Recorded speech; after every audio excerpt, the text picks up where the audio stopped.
Hello guys, just a quick video. I've managed to finish the Gateway to the Savage Frontier playing with this party, and now I'm playing the Treasure of the whatever it is, I forgot the name. And I must say uh, this is a pleasant product. Now I've played with like modified characters, so I just created everybody with maximum stats. And I must say this game and the prequel, like Gateway and Treasure, they do not require a maxed out party, and they're pretty pleasant. I really like the story, the way it's been told. Characters do speak in these two games, and you are much more involved. It kind of gets, it kind of wears its welcome later on because it seems to me like it was really thought for more of a role play party, and when you're too strong, you just quick everything and you just slaughter everybody.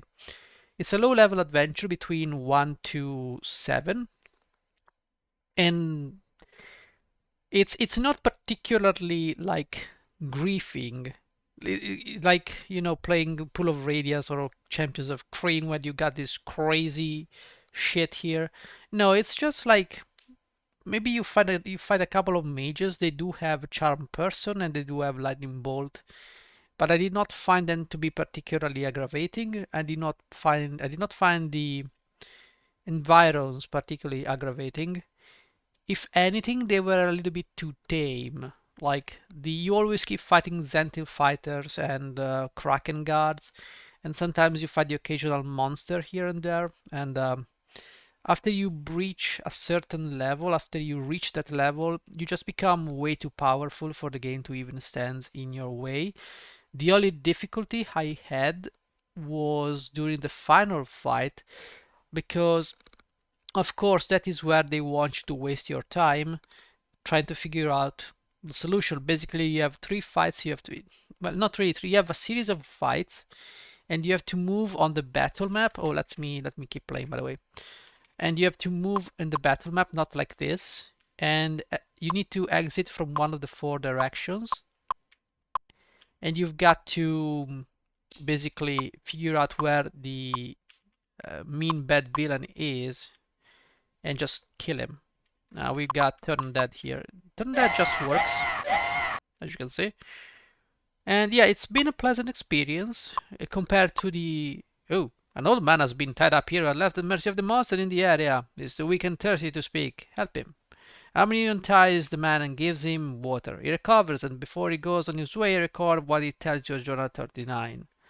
So, and I found a new feature. Maybe you will see that in the video. If I click Journal and click 39, I can read the journal from here. So, I mean, it tells you about the story, and yeah, I really appreciate this game. I really appreciate them. Now my party, and the beautiful thing is this. Look, I have a paladin here.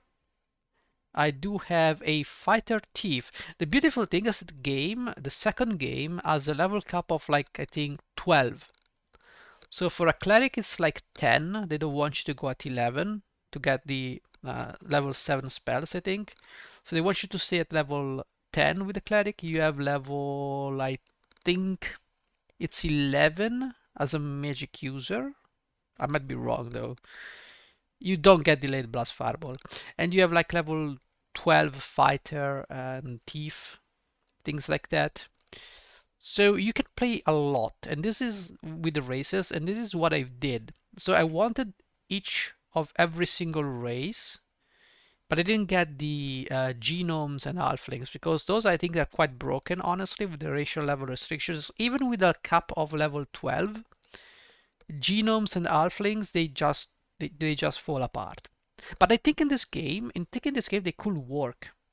I could replace. You see, the problem is I cannot replace.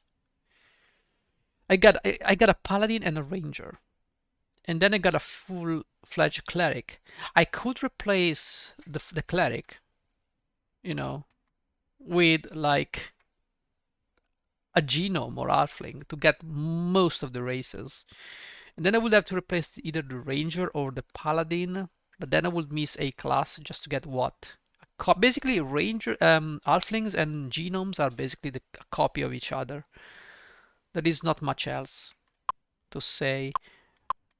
I'm gonna dispel the magic. It seems to be working.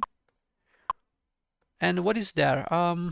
Nothing much to say. I had a lot of fun playing the first game. I'm still enjoying a little bit of the second, but I realized but by modifying my characters to the maximum possible, I kind of took out the fun of this game because I was ready to go into like one of those griefing series like the Dark Queen. Like Dark Queen of Krynn expects you to have everything at maximum, and the same with Pool of Radiance. They expect you to play at the maximum top tier, like maybe not Pool of Radiance, but the sequels like Curse of the Azure Bond and the others. They expect you to have every stat maxed out, high stats. You sure can win all these games with normal stats, but it makes it a very miserable experience. I think you need to max out those stats. So I went in with the same thought. And the beginning of the game is extremely difficult because you don't have the money, the cash to train your characters.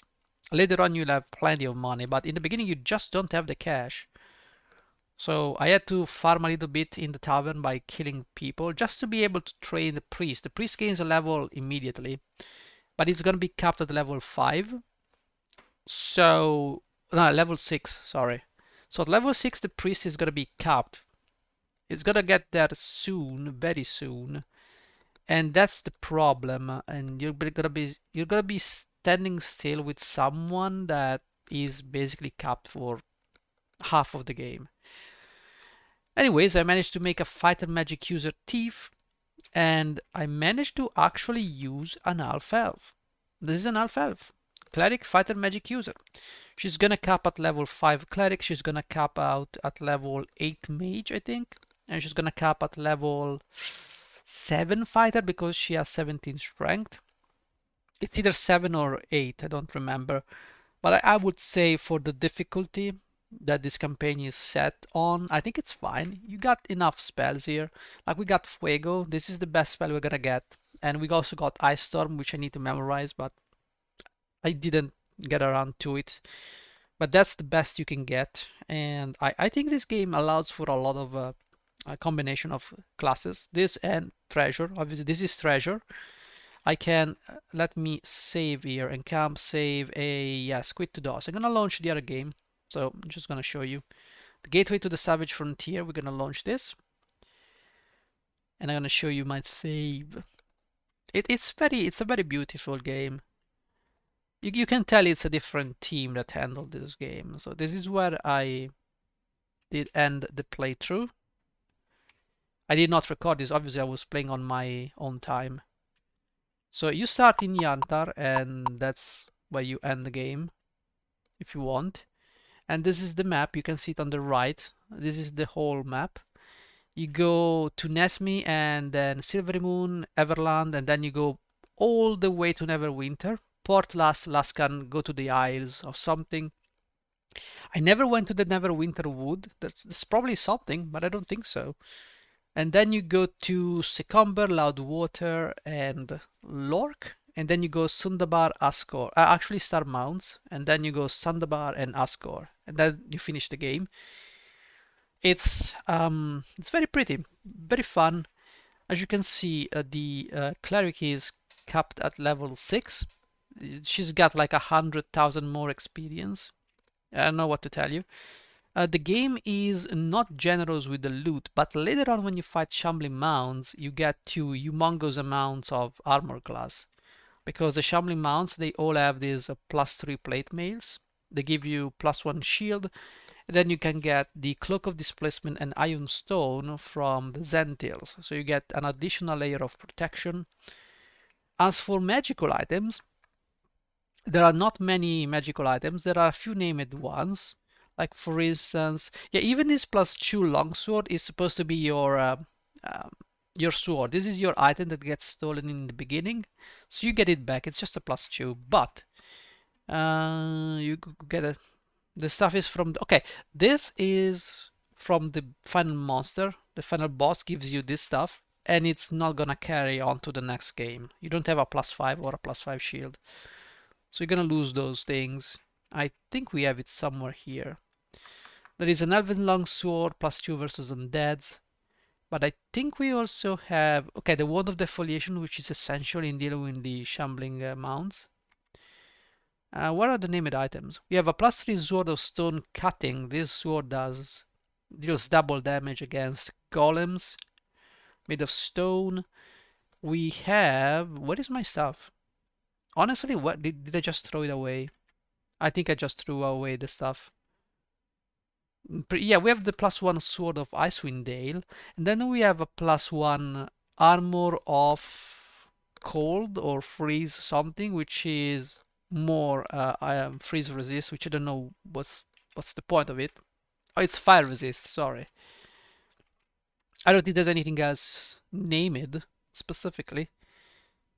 Yeah, the Iron Stones, I never understood what they were for. I don't know. I honestly don't know. As you can see, you get a lot of gold, a lot of gems and jewelry. As you begin fighting like griffins and other enemies, they start dropping jewelry. But up until the second statuette that you have to gather in Luskan, when you go to the eyes, you don't have the cash there, so you have to be careful.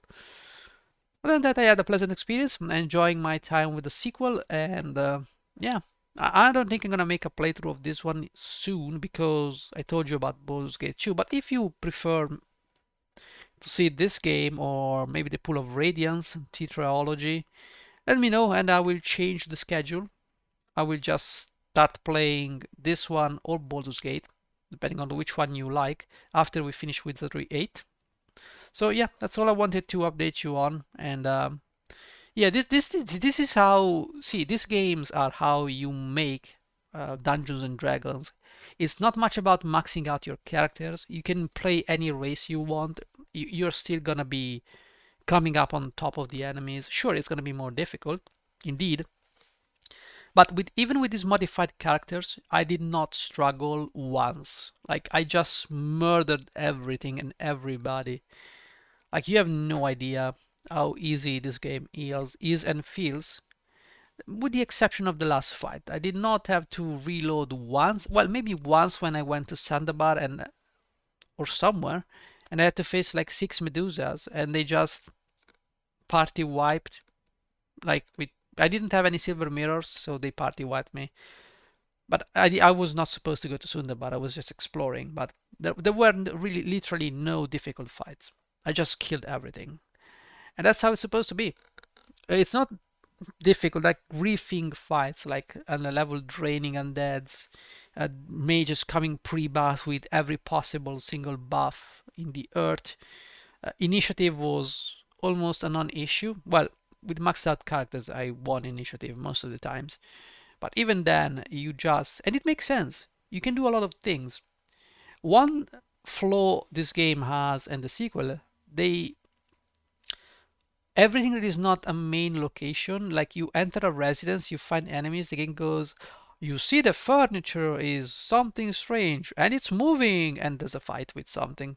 And it's always like this. You enter in every house, in every city, it contains enemies if it's not a main location. So it's just like a farming mode.